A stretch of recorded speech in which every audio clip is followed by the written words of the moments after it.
नमस्कार, मी Vidula. KOL speak या आमच्या टॉक शो मध्ये मी तुम्हा सर्वांचं मनापासून स्वागत करते. इंटरनॅशनल डायबिटीज समिट पुणे यांच्या वतीने डायबिटीज आणि त्यामुळे होणारे हानिकारक परिणाम याबद्दल अधिक माहिती देण्यासाठी भारतातील तसेच महाराष्ट्रातील सुप्रसिद्ध डायबेटॉलॉजिस्ट डॉक्टर जयंत विषे आज आपल्या सोबत आहेत.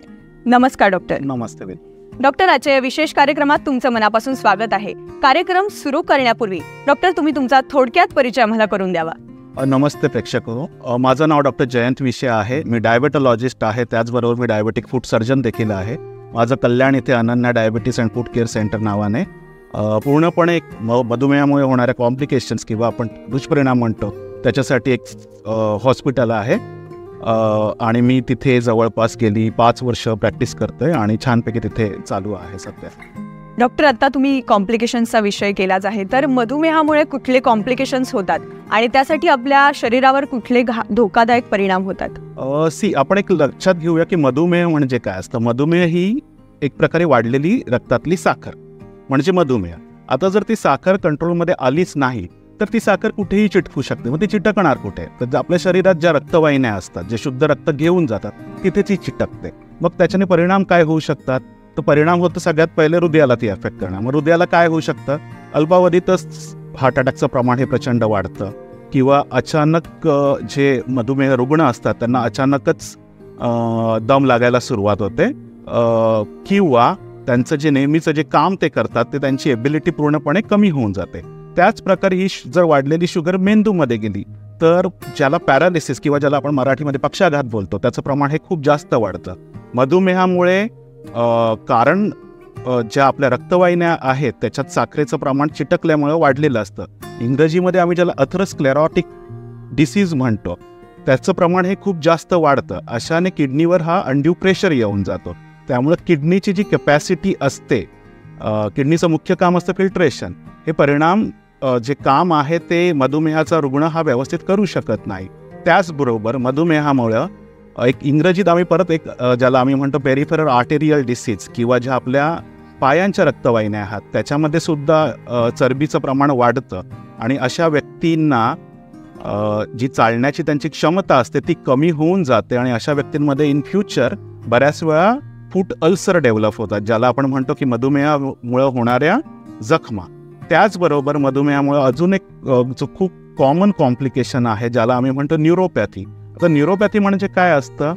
जे रुग्ण असतात त्यांची जी क्षमता असते, जे आम्ही 3 प्रकारात ज्याला आम्ही डिवाइड करतो, सेन्सरी, मोटर आणि ऑटोनॉमिक. सो सेन्सरी म्हणजे जे टच असतं, जे दुखण्याचं प्रमाण असतं, व्हायब्रेशन परसेप्शन जे असतं किंवा एखादा फटका लागला तर ते लागण्याची जी क्षमता असते ती अचानक कमी होऊन जाते. मोटर म्हणजे इट इज रिलेटेड, म्हणजे हे चालण्याशी रिलेटेड आहे. तुमच्या मसल्स ज्या असतात पायातल्या ह्या कमजोर होऊन जातात, तर तुमच्या चालण्याचा जो वेग आहे अतिशय कमी होऊन जातो.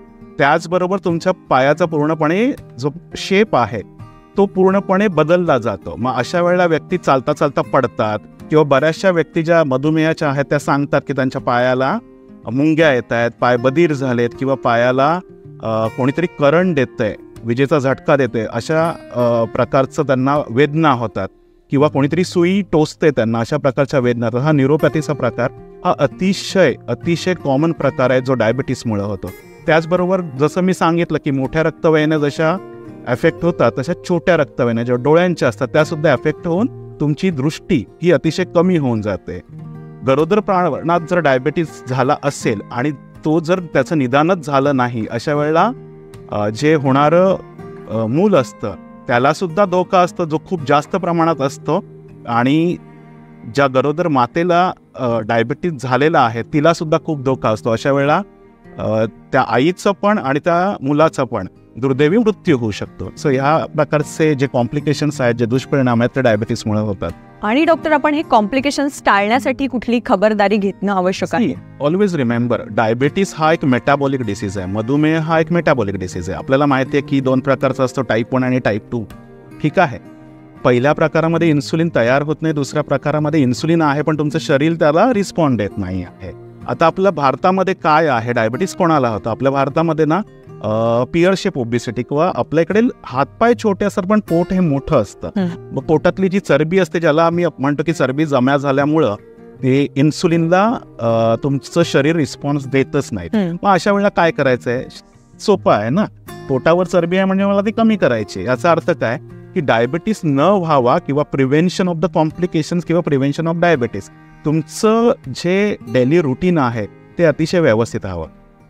व्यवस्थित आहार, पूर्ण झोप जी 7 ते 8 तासांची असते, जे स्ट्रेस आपण म्हणतो आजकालच्या धकाधकीच्या जीवनात जो खूप वाढलेला आहे त्याचं प्रमाण अतिशय कमी, आणि एक्झरसाइज किंवा व्यायाम 30 मिनिटाचा रोजचा डेली जो रोजचा व्यायाम आहे तो अतिशय महत्त्वाचा आहे.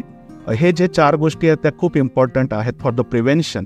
त्याचबरोबर जर तुम्हाला डायबिटीज झाला असेल तर तुमच्या ज्या डॉक्टरांनी तुम्हाला जे निदान करतात किंवा जे तुम्हाला मेडिसिन्स देत आहेत त्यांच्याजवळ दर महिन्याला किंवा दर 3 महिन्याला जाऊन रेग्युलर व्हिजिट द्यावी, सो दॅट त्यांना माहिती आहे की त्यांना कुठली औषधं परत द्यायची आहेत किंवा काय कमी करायचं आहे. एक लक्षात घ्या की डायबिटीस हा एक सायलंट किलर मानला जातो, आणि आपला भारत देशामध्ये एक पूर्वी असं होतं, जवळपास 15-1 वर्षापूर्वी जे काही मृत्यू व्हायचे हे सगळे इन्फेक्टिव्ह ओरिजिनचे जे आजार होते त्याच्यामुळे व्हायचे. TB, कॉलर असे 7 यायचे आणि आपल्याकडे जास्त मृत्यू व्हायचे. पण जर NFHS5चा जो अहवाल आहे त्याच्यात जर पाहिलं तर जेवढ्या मृत्यू झालेल्या आहेत देशात त्याच्यातले 70% मृत्यू हे हायपरटेन्शन म्हणजे रक्तदाबाचा आजार आणि डायबिटीस मधुमेह याच्यामुळे झालेले आहेत.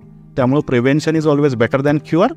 आणि मला असं वाटतं की सगळ्यांनी छानपैकी काळजी घ्यावी स्वतःची, व्यवस्थित आहार घ्यावा.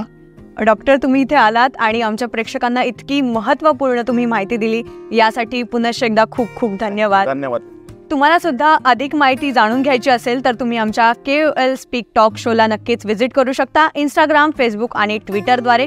त्याचबरोबर तुम्ही आमच्यासोबत नेहमीसाठी जोडले जाऊ शकता. आजच्या कार्यक्रमात इतकंच. पुन्हा भेटू नवीन चर्चेसह. तोपर्यंत स्वस्थ रहा, काळजी घ्या. धन्यवाद. धन्यवाद.